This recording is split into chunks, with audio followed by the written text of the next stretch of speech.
तो दोस्तों Indus tower ने अपने क्वार्टर फोर के नंबर को डिस्क्लोज कर दिया है। तो चलिए देखते हैं क्वार्टर फोर के नंबर्स के अंदर डाटा मिलियंस में मैं आपको ग्रोस में बता रहा हूँ। तो देखिए पिछले क्वार्टर की बात करते हैं तो पिछले क्वार्टर में कंपनी 7,547 करोड़ के आसपास का रेवेन्यू जनरेट किया था ऑपरेशन के थ्रू।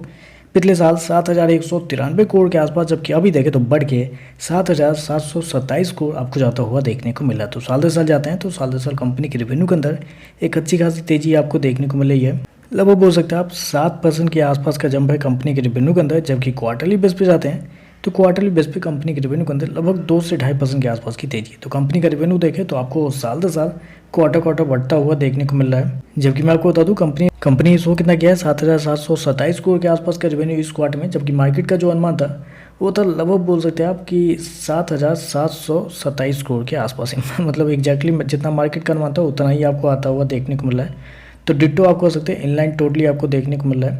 खर्चे की बात करते हैं, पिछले क्वार्टर में 550 करोड़ खर्च किए थे, पिछले साल 3,090 करोड़ के आसपास। जबकि इस क्वार्टर में देखें तो कंपनी के खर्चे 3,331 करोड़ आपको देखने को मिले। तो खर्चे देखें तो खर्चे भी आपको मतलब ठीक ही है, कंट्रोल में आपको देखने को मिला है। पिछले क्वार्टर में कंपनी खर्चे कम इसलिए देखने को मिले हैं क्योंकि कंपनी को अदर एक्सपेंस में वोडाफोन आइडिया के थ्रू कुछ पैसे मिले थे कंपनी को, क्योंकि उनके जो स्टेक सेल हुए थे उसके बाद कंपनी ने कुछ कर्जे इनके चुकाए थे, जिसकी वजह से अदर इनकम में आपको देखने को मिला है, उसकी वजह से एक्सपेंस कम देखने को मिले। चलिए कंपनी का प्रॉफिट क्या निकलता है वो देखते हैं। तो पिछले क्वार्टर में कंपनी का प्रॉफिट 4,003 करोड़ के आसपास था, पिछले साल देखें तो 1,853 करोड़, जबकि अभी देखें तो 1,779 करोड़ आपको देखने को मिला। तो साल दर साल जाते हैं तो साल दर साल कंपनी के प्रॉफिट के अंदर गिरावट आपको देखने को मिले, हल्की सी गिरावट है कंपनी के प्रॉफिट के अंदर।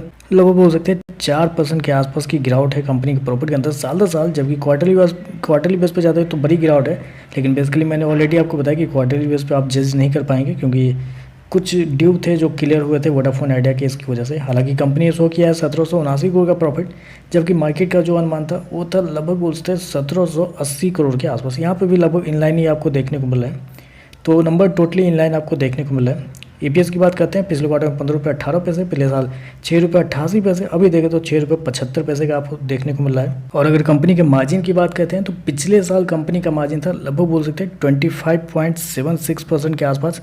पिछले क्वार्टर में तो वोडाफोन आइडिया की वजह से कंपनी का नेट मार्जिन 53% था, जबकि इस क्वार्टर में देखते हैं तो कंपनी का जो मार्जिन है वो 23% आपको जाता हुआ देखने को मिला। तो आप कह सकते हैं साल दर साल कंपनी के मार्जिन आपको गिरते हुए देखने को मिल रहा है। तो ओवरऑल देखें तो मेरे हिसाब से थोड़े से आप न्यूट्रल या थोड़े से नेगेटिव भी कहेंगे, और पॉजिटिव तो नहीं कह सकते इसको, क्योंकि बेसिकली जो रेवेन्यू देखें तो रेवेन्यू बढ़ा है आपका साल दर साल, लेकिन क्वार्टरली बेस पे कंपनी का प्रॉफिट देखें तो साल दर साल क्वार्टर गिरता हुआ देखने को, कंपनी का मार्जिन गिर रहा है और नंबर टोटली इन लाइन है। तो ओवरऑल देखें तो थोड़े से न्यूट्रल या नेगेटिव आप कहेंगे। बाकी देखते हैं मार्केट पे कैसा रिएक्शन आपको देखने को मिलता है। आज के लिए बस इतना ही। वीडियो पसंद आए तो लाइक कीजिएगा, साथ में साथ चैनल को सब्सक्राइब जरूर कीजिएगा। धन्यवाद।